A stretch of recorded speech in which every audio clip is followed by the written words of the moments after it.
જે આપણા ગુજરાતની અંદર બહુ જ પ્રચલિત છે. સૌથી પહેલા વાત કરીશું ભુજોડીની સાલ. હવે ભુજોડીની સાલ અને આગળ વાત કરીએ ટાંગલિયા સાલ. આ બંને જે સાલ છે ને એ બંનેને જીઆઈ ટેગ મળેલો છે. બહુ પ્રચલિત છે. તો જો એ બે સાલની પણ આપણે વાત કરી લઈએ. સૌથી પહેલા વાત કરીએ ભુજોડી સાલની. ભુજોડી એક ગામ છે જે ભુજથી આઈ થિંક 3-4 કિલોમીટરથી અંતરે આવેલું છે. ભુજોડી ગામ જે થોડું અંદર છે. મુખ્ય તમે ભુજથી અંજાર જાઓ તો રસ્તામાં એક નાનો ખાંચો આવે છે, ત્યાં વળી જવાનું અને અંદર ભુજોડી ગામ છે. હવે એ ભુજોડી ગામ પછી એક સરસ મજાનું પર્યટન સ્થળ છે જ્યાં તમે કહી શકો કે સંસદ બનાવી છે. સંસદ જેવું બનાવ્યું છે, મને નામ યાદ નથી આવતું. ત્યાં ભુજોડી ગામમાં થઈને જ એ જવાનો રસ્તો છે અને રાત્રે સાંજે ત્યાં શું કરવામાં આવે છે, એક સંસદ ટાઈપની બિલ્ડિંગ બનાવી છે અને એના ઉપર લાઇટિંગ શો થાય છે. સરસ મજાનું છે. ઓકે. અને એ સંસદ બનાવ્યું છે, એની અંદર મ્યુઝિયમ પણ છે. ક્લિયર?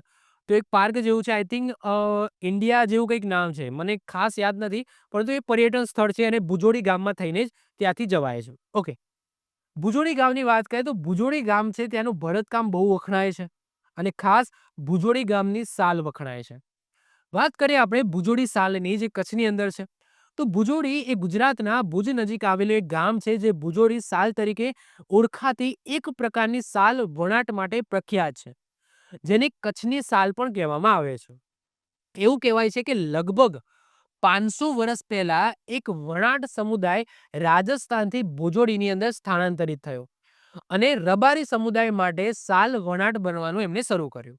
એક સમુદાય છે જે 500 વર્ષ પહેલા રાજસ્થાનથી અહીંયા આવ્યો અને એમને રબારી સમુદાય છે એમના માટે સાલ બનાવવાનું શરૂ કર્યું. વુલન સાલ વણાટનો આ હસ્તકલાનો વારસો પેઢી દર પેઢી વારસાગત રીતે ટ્રાન્સફર થતો રહ્યો અને ભુજોડીની સાલ એ શુદ્ધ ઊનથી બનાવવામાં આવે છે. કુદરતી વનસ્પતિ રંગોથી એને રંગવામાં આવે છે અને પરંપરાગત હેન્ડલૂમ પર વણવામાં આવે છે. હેન્ડલૂમ એટલે કે પેલું જે વાત કરી ને મશીન, પરંપરાગત જે વણાટ કામ માટેનું જે લાકડાનું પેલું જે ટાઈપનું મશીન છે ને એની અંદર બનાવવામાં આવે છે. આગળ વાત કરીએ આપણે ભુજોડી સાલની, તો આ સાલ બનાવવાનું એક પગલું હાથ વડે કરવામાં આવે છે. એટલે કે એક પગલું હાથ વડે ધેટ્સ મીન્સ કે હાથથી જ એનું વણાટ કામ થાય છે એવું લખેલું છે.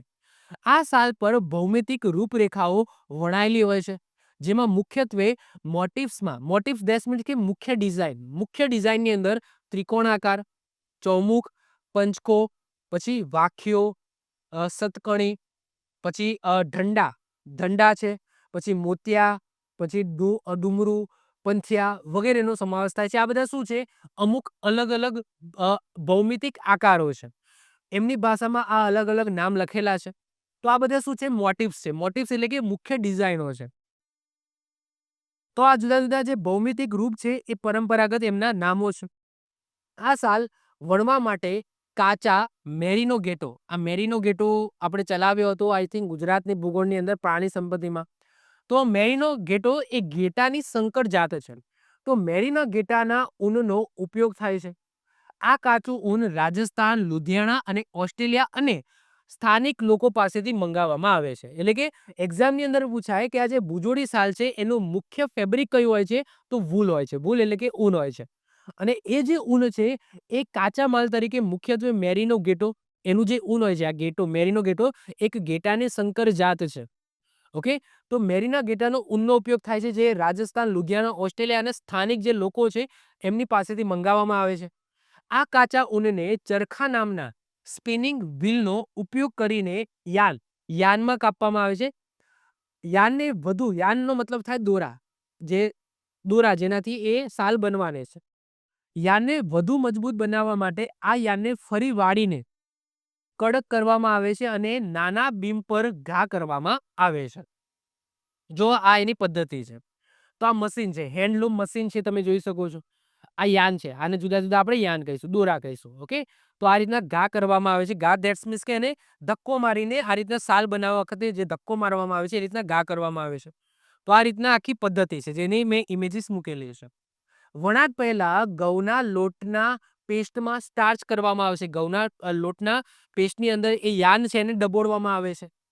સ્ટાર્ચિંગ યાનને એટલે કે એ સ્ટાર્ચિંગ વાળું યાન થઈ ગયું, ઘઉંના લોટની અંદર ડબોળી દીધું એ તાર. એને સખત અને મજબૂત બનાવવામાં મદદ કરે છે, જેથી વણાટ કરતી વખતે થ્રેડો એટલે કે તાર, ઓકે, તાર જ થશે આનો, થ્રેડો તૂટી ના જાય. સ્ટાર્ચિંગ પછી યાર્નને સૂર્યપ્રકાશમાં સૂકવવામાં આવે છે અને તેને સીધા બનાવવા માટે કાંસકો ધેટ્સ મીન્સ કે એને આ રીતના હાથથી અથવા કાંસકા જેવા વસ્તુથી એને શું કરવામાં આવે છે, આ રીતના સીધા કરવામાં આવે છે. અને છેલ્લે લૂમ એટલે આ મશીન છે, આ જે લાકડાનું મશીન છે ને, એ લૂમ પર યાર્નને ગોઠવવામાં આવે છે અને વણાટ કરવામાં આવે છે. આ જે પદ્ધતિ છે એને વણાટ કામ કહેવામાં આવે.